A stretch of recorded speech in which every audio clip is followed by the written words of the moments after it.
Hello,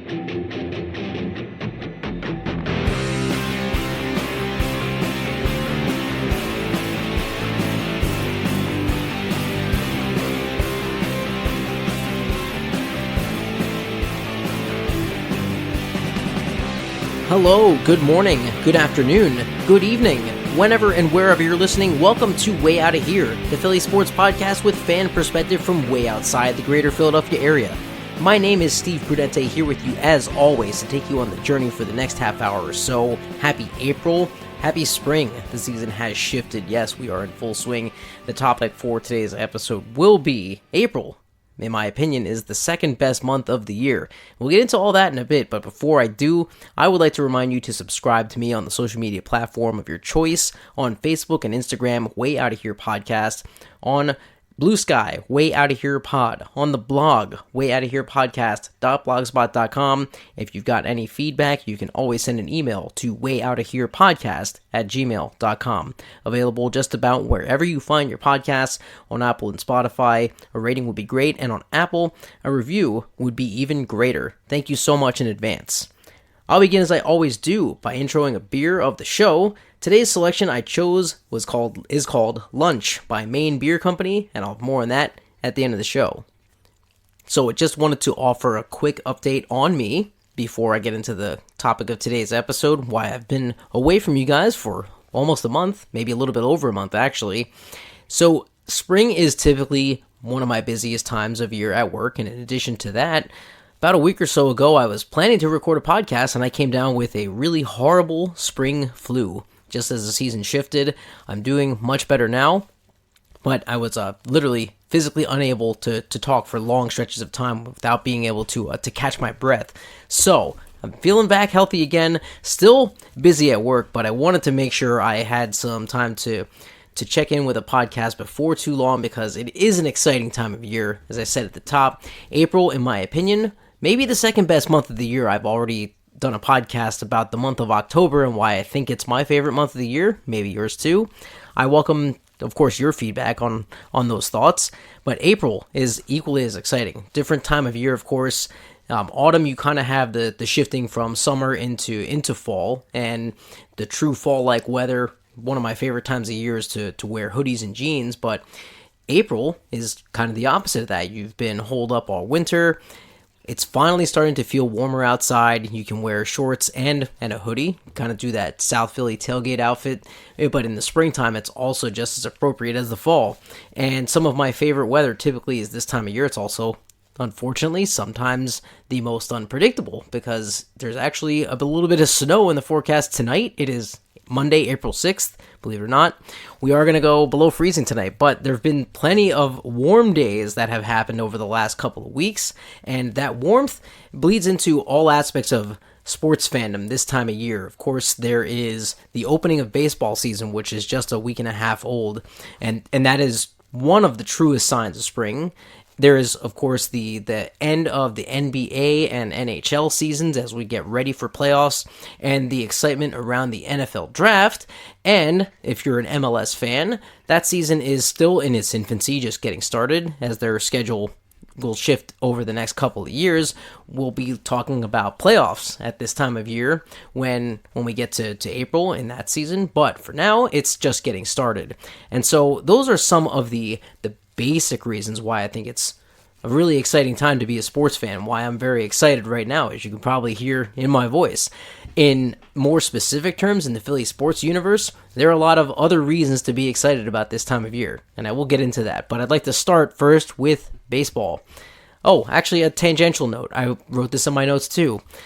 Those of you who know me outside of this podcast know that I love to ride bikes. This month is 30 Days of Biking. It's a tradition every year that I've done for the last, this will be year number 11. I think the first time I did it was in 2016, so this would be year number 11 for me.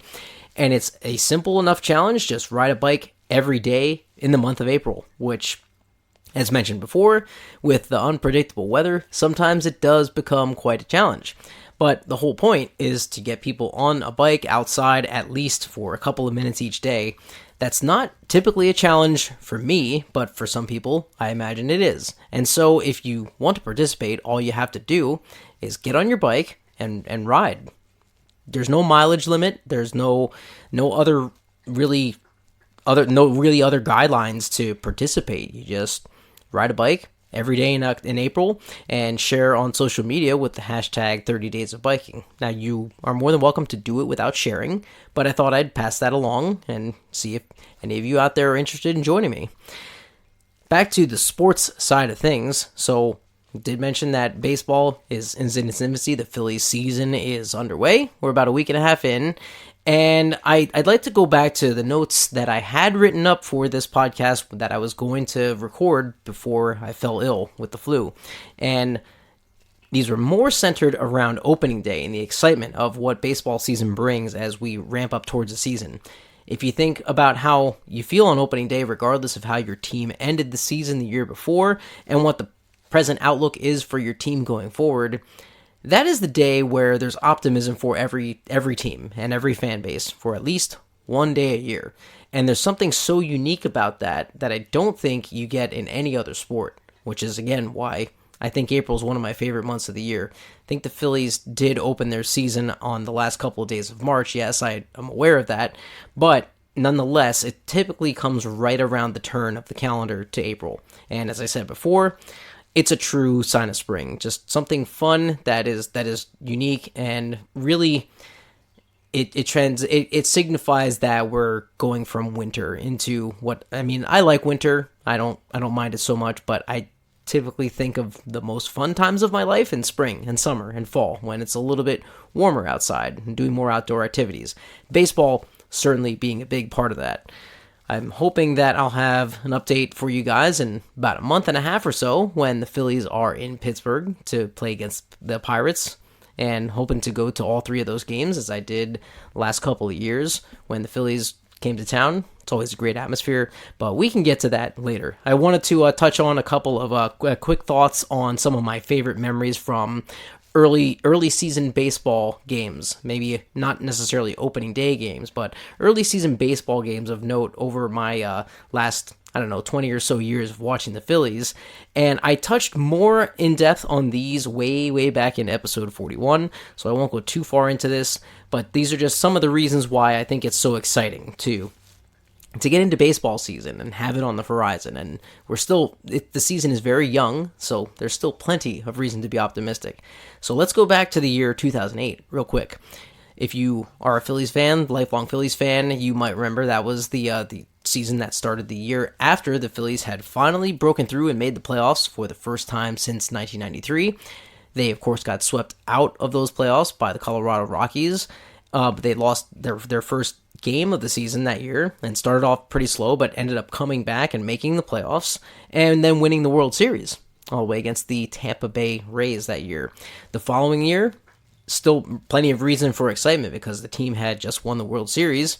They ended up losing that opening day as well. Not too great of a start for teams that ended up both getting to the World Series. The Phillies did make it back that year, lost to the Yankees in 6. I actually it was not an opening day game, but this is one of the early season games I was lucky enough to attend. There was the Phillies ring ceremony game at Citizens Bank Park. They came back to win, and in a dramatic fashion after going down by a lot of runs late. My sister's college choir was singing the national anthem at that game, and it turned out to be Harry Callis's last home game as a Phillies broadcaster. The team went on the road after that series, and then he unfortunately left us a few days later when the team was getting ready to play in Washington, D.C. Flash forward to the following year, 2010. That was after the offseason in which we signed Roy Halladay. Phillies did eke out a close win versus the Nationals that day. The Roy Halladay tenure started off with lots of optimism. 2011, another notable former Philly, Brett Myers, returned, and believe it or not, if you can believe this, came back and pitched against the Phillies on opening day versus Roy Halladay. The Phillies came back to win that one in the 9th. I was homesick on my couch, but I remember watching that whole game. Unfortunately, after that, there weren't really that many opening days to remember for quite a while. In 2018, this is one I will never forget. They were on the road for opening day. They lost after they were leading 5-0. Phillies manager at the time, Gabe Kapler, pulled Aaron Nola early, and then several days later, for the home opener, I was there, and we booed Gabe Kapler at the home opener. but cheered the starting pitcher, as, true Phillies fans would. We kind of saw the writing on the wall. That was the first season of Gabe Kapler, and sometimes the fans are right. I think that in that case, we kind of knew we were in for a little bit of a slog with him as a manager. At any rate, he's long since gone. 2019, that was the opening day after the offseason of the Bryce Harper Manny Machado sweepstakes, which was kind of an exhausting offseason, more or less ruined baseball off seasons for me for quite a while. Ultimately, I'm thankful that it ended the way it did, with Bryce Harper coming to the Phillies. I was really excited to see him play on opening day. We had also, that offseason, added JT Realmuto, Andrew McCutchen, and Gene Segura, who were all productive members of, and JT Realmuto is still a productive member of this team. During the Phillies' recent successes, they stuck around through it all, and then in 2023, after making the World Series and losing to the Houston Astros, there was a lot of excitement that day. It was my first year here in Pittsburgh, and I biked to a Phillies bar. Actually, it's an Eagles bar known as Chupka's Cafe, but I watched the opening day game there, and they got out to a big lead versus the Texas Rangers, and then ended up blowing in the end. Aaron Nola's, not his finest moment, but there was still a lot of optimism about that season, similar to the last few seasons. Bring things full circle, the Phillies this opening day played against the Texas Rangers, this time at home, went up big, and ultimately the bullpen did pull it out, but it got a little bit too close for comfort, in my opinion. But John Duran ended up closing it out. So those are some recent opening days that I enjoyed and had some good thoughts on, things that will stick out in my mind. Last year's opening day, I really actually, off the top of my head, struggled to remember what it was like. I know how the season ended up, though, and that's all to say that opening day does not make or break the season. You heard me talk about a lot of opening days in there where the Phillies lost and ended up coming back to make the playoffs and make significant runs. So opening day is not the end of the world. A lot of people sometimes paint it as such. And as we've seen, an opening day win, the Phillies have followed that up. I'll transition into the current state of things here with the Phillies. They followed that up with a lot of up and down results. They lost the series to the Texas Rangers. They almost lost the series to the Washington Nationals, but the rookies came back and the Phillies were able to salvage that series 2-1, and then went out to Colorado and had a very, very productive series against a team that's very bad in a ballpark that is conducive to hitting lots of home runs, and the bats were certainly alive. Now, we've seen a little bit of everything, as I mentioned, this season so far. This is one of the things that unfortunately happens when you more or less run it back with the same group of players. Now, there's been a few additions and subtractions since last offseason. Most notably, Nick Castellanos is gone. Didn't love the way that he exited, but we talked about that a few podcasts ago. Adolis Garcia is in, and we've also gotten Andrew Painter, finally called up from AAA, and has looked really good on the bump so far. And Justin Crawford has been a productive member at the plate so far. He's done just about everything that you could ask of a rookie in the very young stages of his major league career. And those are the signs of optimism here, because this offense has been, as we kind of expected, a little hot and cold. I feel like I make this plea all the time, and that is to not treat Phillies games like they are Eagles games. There are 162 games in a baseball season. Eagles games, there are only 17. So if you think about that, there are 10. One game in football means about 10 times as much as a baseball game. I really like to try to simplify it that way, because people were completely losing their shit online after some series losses. I understand that it's not great to be struggling against some of these teams that we think, especially in the Nationals, are going to be at the bottom of the barrel this year, but it is early, and I still think this team will find its groove, offensive concerns aside. The starting rotation has looked a little bit shaky at times, but I ultimately think that they will be productive and get this team into the playoffs when we get to October. You've got Christopher Sanchez, who still is entirely capable of winning a Cy Young award. They extended Jesus Luzardo, and Zach Wheeler has looked good rehabbing in Lehigh Valley. As we mentioned, Andrew Painter has had a great start to his big league career. And then on the offensive side, we've been seeing what looks like vintage Adolis Garcia for the most part. He's been pretty solid at the plate, which is something that we couldn't say about Nick Castellanos. I'm not saying they're 1-for-1 replacements, but let's just hold off on the pitchforks and torches here right this early in the season. We're less than 2 weeks into the baseball season, and there's plenty of baseball to be played. I like what I saw so far from certain aspects of the team. Definitely room for improvement, though. I also wanted to mention off the side note here that this is the first podcast I've done since the World Baseball Classic ended. I did enjoy watching a lot of that. Big fan of what Team Italy did. They were the surprise of the tournament, of course. Aaron Nola made some notable contributions there. And the Team USA, of course, finally, they made it to the final. I don't think they've made the final in a few of these. And it was nice to see that. I do, unfortunately, feel like they were a little too businesslike. They weren't necessarily as fun as I thought some of the other teams were having. Saw some good performances from Kyle Schwarber and Bryce Harper. Harper with a big home run in the final game that ultimately did result in a loss to Team Venezuela, who looked like they played with a lot of passion and a lot of heart. And congratulations to them. They had never made a final before this one, and they, of course, had never won one. So they get their first one. It was fun. It was a great product out there, and I'm genuinely excited to see what it's like when baseball is back in the Olympics in a few years. It's really a good amp up to the season. I don't like to give Rob Manfred too much credit for some things, but in this one, Major League Baseball has done a pretty good job of giving the fans something different and unique that people can rally around. Especially, it's something different than what we only used to have in the All-Star game, and then by proxy also the World Series and the baseball playoffs, which a lot of people used to just get into because we had far less streaming and other sporting services and things like that to take away from our bandwidth. So when you're constantly competing for eyeballs and trying to make a product out there that is good and entertaining, this one nailed it out of the park. It was compelling, it was fun, and I look forward to seeing it again. And hopefully, maybe the Phillies are part of the product in October that has our eyeballs glued. So there you have it. Baseball, of course, being top of mind in April as we're getting that season started. I will shift gears now to two other Philadelphia sports teams that are playing meaningful games in April, and both to varying degrees have different levels of excitement for some pretty obvious reasons. I guess I'll start with the Flyers because they're the ones who most recently did something super exciting, got the fan base amped up, and that is that they currently sit in a playoff spot after several months of, not being in one.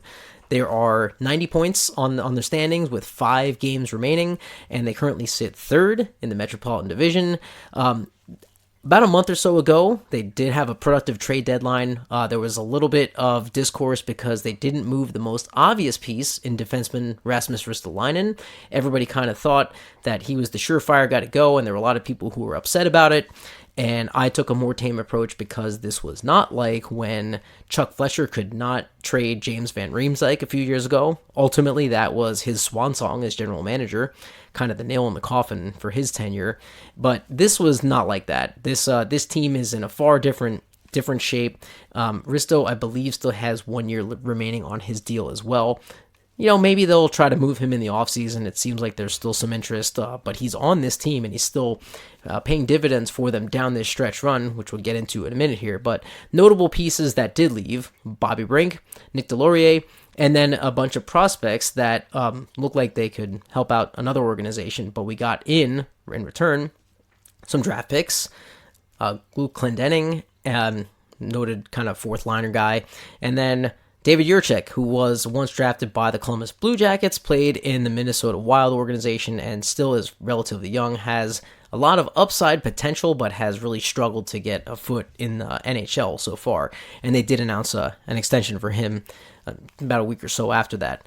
But what's been more impressive is that, so this team did not have an outright fire sale. They did not make a big ad at the trade deadline, but their additions have come in the way of the return of Tyson Forster, coming back healthy from injury, and Porter Martone, coming over after falling out of the NCAA tournament, Michigan State losing in heartbreaking fashion there. He signed his entry-level deal and has come in, and other than a couple of jitters in his first game versus the Washington Capitals, which I was able to watch last week, kind of like a true hockey nerd game. You had the young kid coming in playing his first NHL game against the wily veteran Alex Ovechkin, who did score another couple of goals against us. Say what you will about the guy. He's a fantastic hockey talent, the likes we've never seen and may never see again. And it's been a joy to watch his career, but it's also exciting to see another career in Porter Martone start off with a heck of a lot of promise. He looked like, other than those first couple of periods there, it looked like he has hit the ground running, and he looks like he truly belongs, throwing his weight around, getting a lot of shots on goal, getting scoring chances, being involved on the score sheet in assisting, and then finally breaking through on the power play last night versus the Boston Bruins to give the Flyers an overtime victory and propel them into the third spot where they currently sit with 5 games remaining. Now, the goal before the start of the season, maybe not the goal, my expectation was that this team would be a bubble playoff team. And hey, they're right there. But halfway through the season, when they were playing so well and kind of a little bit above their skis, I felt like I shifted my personal goal for this team, what I wanted to see, and that would be to make the playoffs. I have no delusions that they're going to go on a run and make the final or win it. That's not what this season is about. I would love to see them make the playoffs, and even if they get their teeth kicked in versus the Pittsburgh Penguins, who are their current most likely first-round opponent, boy, that would be fun. Even if they get their teeth absolutely kicked in the first round against a very veteran team that, on paper, should absolutely beat the shit out of the Flyers, the kids are going to get some experience, and it's going to be valuable. And god damn it, I want to see a playoff team again, even if it's only for a few days. Do you realize that we have not seen a Flyers team in person in the playoffs since 2018? They, of course, went on that run in the bubble playoffs, got to within a game of the conference final after unfortunately losing to the New York Islanders in 7 games. But that's been it. That was 2020. My goodness, that's 6 years ago at this point. Time flies. So, are they going to make it? Well, 5 games left to find out. I like the chances, and I'm excited about it. If they miss it, yes, it'll be disappointing, but they've played meaningful games into April, and that also means something. This team is still on the right track. Don't listen to the vocal minority online. There are certainly issues I have with the coach and some of his decisions, but I cannot say that this team is in a bad place when it comes to how the organization has built the team. And damn it, I'm excited for them. A team I'm also excited about, a little bit less so, just because of past history, which we've talked about a lot on this podcast, are the Sixers, who currently sit at 43-35. They have 4 games remaining in their schedule. Backtracking a little bit here, so Paul George was suspended for 25 games, and during that stretch, the team went 13-12, which is about as you could expect it. You basically treaded water. And I don't think there's anything wrong with that when you also consider that 2 of their other big 3 missed time as well. In Joel Embiid, who went out for a few games with an oblique injury and still seems like he's claiming that that's going to probably still affect him for the end of the season. And then Tyrese Maxey went out for some time with a hand injury. So for the team to go 13-12, basically 500 with the absence of one or all 3 of those guys in some cases, not so bad. We've seen signs, since these 3 have all come back healthy and not suspended, we've seen signs of what this lineup can look like when the big 3 is healthy. Still a whole lot of questions about Nick Nurse's usage. Unfortunately, it seems to me like his button that he pushes is to play all of his best players more, which when you get to the playoffs is the button that everybody pushes, because you want your best players on the court as often as possible. If that's what you're going to end up doing, you're probably going to run these guys into the ground pretty quickly, especially with Paul George and Joel Embiid already having aging injury concerns and so forth. Depth on this team has not typically proven to be too strong, but hey, sometimes we get surprised by things. It's the Sixers. I'm not going to put the cart before the horse here with them, but they're currently sitting in 6th place.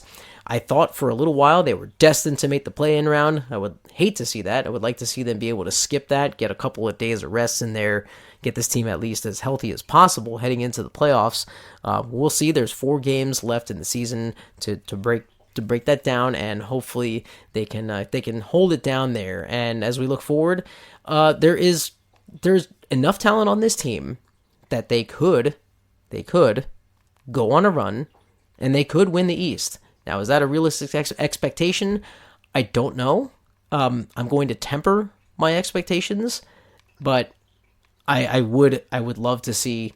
I just want to see how these guys do when they're healthy. Remember that first season of Paul George last year, we didn't get to see him in the playoffs because the dumpster fire of a season that turned out to be. So this will be the first chance. I mean, they're going to make the playoffs. They're at least going to make the play-in, unless absolute disaster happens. I don't think it's mathematically possible, though. So they will be in some sort of a playoff, and this will be our first chance to truly see all three of those guys together on a playoff roster, and we're just going to have to wait and see what happens. I will not I will not get too excited about this, but I'm also not going to be too disappointed because after last year, well, how could it have been any worse, right? All right, transitioning over to the Eagles because they have had a busy offseason. April's still an exciting time to be a football fan. There's a lot of stuff going on, and there has been a lot of stuff going on. Eagles have been busy after a very slow start to the free agency period. A lot of people were really upset about it. I'll just run through some names real quick. Notable departures, and there have been more than these, just a few people I found notable to mention. Jalen Phillips, Jahan Dotson, Nakobe Dean, Reed Blankenship, that one hurts, and Brett Toth. All guys who played varying degrees of contributions on this team. Nakobe Dean and Reed Blankenship are the two big ones. Jalen Phillips was a very productive defender last year. We saw some of the money that he was given this offseason. I don't blame the Eagles for not re-signing him. But the other guys, Brett Toth is probably going to be one of those linemen we miss more than we realize until it's middle of the season. But brought back in Tariq Woolen, Super Bowl champion defender from the Seattle Seahawks. Hollywood Brown to boost the receiving core a little bit there. Andy Dalton came over in a trade. That one's a little curious to me. I wonder what that means for the future of backup Tanner McKee, but nonetheless, very curious. They extended punter Braden Mann. Weird that, we're such football nerds in Philadelphia that we get excited about something like that, but it was a pretty good re-signing. And also, Dallas Goedert re-signed a 1-year deal to keep that tight end position looking pretty good, at least from that perspective, because if he didn't come back, they would be in a world of hurt right now with no actual tight ends on the roster.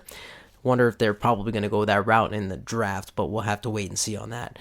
Did also tangentially want to mention that we saw a couple of former notable Eagles in Boston Scott and Darius Slay, or Slay. They officially retired. Boston Scott, unfortunately, did not win a Super Bowl. He played here between the two Super Bowl wins, and it's unfortunate because he was always one of those guys you look forward to watching. He played with a lot of heart, a lot of passion. Giants killer, not that there are a ton of people who aren't Giants killers, but he, for some reason, always showed up when they played the New York Giants, and I loved watching him play. And also Slay. He was an excellent player for this team. One of the better signings, free agent signings, I would think, in the Howie Roseman era, and what he did for this team and getting them to 2 Super Bowls, winning one, and just a great career. Unfortunately, he flamed out when he got signed by Pittsburgh and then waived and picked up by Buffalo, never ended up actually playing for them. But nonetheless, a couple of great Eagles careers there that are officially over, and they'll be missed. So this month, the month of April, features the NFL draft, as it does every year. For me personally, this year it is in the city of Pittsburgh. I was in Philadelphia when they had the draft there back in 2018. I did not actually attend any of the festivities. It was a bit of a nightmare, bit of a shit show trying to get around there. Some of the tickets that they're selling are ridiculously overpriced in my opinion, but it is kind of exciting to sit back and watch some of the absolute chaos develop out of here. I will say though, it is a bit of a mess. It's a bit chaotic. I'm kind of blissfully unaware of what the Eagles might do in the draft. I've done that on purpose because over the years I had kind of gotten myself tied in knots, reading so many different rumors and speculations and mock drafts. And you know what? I don't have the time or energy to dedicate to that. I'll tune in on draft night and see what goes on, and then get excited about it after the fact. But nonetheless, it is an exciting thing to think about the prospects of the team, because this is the last really major offseason event other than the schedule release, which comes a few weeks after that. And then we are in the football abyss, which, as I've mentioned before, I'm kind of all right with. I know that a lot of people are like, oh man, I can't wait till football season's back. Like, that's great, but the whole point of this particular episode of this podcast is that there are other times a year to be excited about, including this one, and football is not on the docket except for the draft, but there are things that you can do outside of football to make your life exciting. So, at any rate, that is the Eagles' current situation. Excited about the draft coming up. Last mention, I will say something less exciting is that the Union's awful MLS season has continued. Ernst Tanner was suspended for workplace misconduct. I don't want to get too much into that here. Personally would not mind if the entire management was completely gone, including ownership, but that's not going to happen, unfortunately. So here's a jarring stat. Don't think this has ever happened before, and hopefully never happens again. The Union have 0 points on the season, and we are 6 games into the season. 0 points, no wins, no draws, not even a tie. And they have a -7 goal differential. I can't believe it's not worse. Unfortunately, I did get to watch some of the CONCACAF games. They did advance past the first round against Defense Force, but then got blown out by America. The aggregate was absolutely I think it was like 4-1, something ridiculous. And that was a couple of weeks ago. And that really was the last sign of optimism for this season, in my opinion. So, long season of abyss, I guess you could say, from the Union coming up. And we really shouldn't be surprised by that based on their offseason. But I'm going to turn this around. We're going to move on from the Union and focus on the positivity and the excitement of April because, as I said before, it is an exciting month. Baseball started. The Sixers and Flyers are most likely playoff bound, and we're going to be able to watch playoff games with our windows open. That is one of my favorite things in the world, is like you go to a bar, and they got the game on the TV, windows open, doors up. Yeah, sitting outside just enjoying watching playoff hockey and basketball. There's few things in life that are better, except maybe having a nice cold Pilsner at a baseball game middle of summertime. And then, like I also mentioned, the NFL draft, which is an exciting time for a lot of people. So April, an underrated month in my opinion, and might be my second favorite month of the year. I'll finish up this episode, as I always do, by outroing the beer I mentioned at the top of the show. I chose for today's selection, Lunch by Maine Beer Company. Their Untapped description reads, our East Coast version of a West Coast style IPA. Intense hop flavors and aromas of tropical and citrus fruits and pine dominate. A subtle malt sweetness brings the beer into balance. I believe this was hopped with Centennial, Amarillo, and Simcoe hops. Yes, there it is right there. Three very good hops that I enjoy a lot and happen to be in many of the beers that I particularly enjoy. So this beer I actually found when I was at a random bar, Mad Mex here in Pittsburgh. They have a pretty good selection of beers there. But this one on tap, I've had this beer before, but I hadn't had it in a while. And Maine has recently been shipping more places. There's always a fine line between breweries getting big enough to ship and how much they ship, how big they get their distribution, but I have yet to find a Maine beer that has fallen victim to that sort of thinking. They always do a pretty solid job. Beer, especially when it's fresh, is fantastic and brewed with exceptional detail, and this one was no exception. So Lunch by Maine Beer Company. If you like a nice, crisp, yet a little bitter, West Coast IPA, you should give a look out for it. You could probably find it in one of your bigger beer distributors around where you live. And yeah, give it a look. That will do it for this episode of the Way Outta Here podcast. I do appreciate you swinging by. If you don't already, subscribe to me on the social media platform of your choice. On Facebook and Instagram, Way Outta Here Podcast. On Blue Sky, Way Outta Here Pod. On the blog, wayoutaherepodcast.blogspot.com. And if you've got any feedback, you can send an email to wayoutaherepodcast@gmail.com. This is available just about wherever you get your podcasts. On Apple and Spotify, a rating would be fantastic. On Apple, a rating would be even more fantastic. Thank you so much in advance. Till next time, be safe in whatever it is that you do.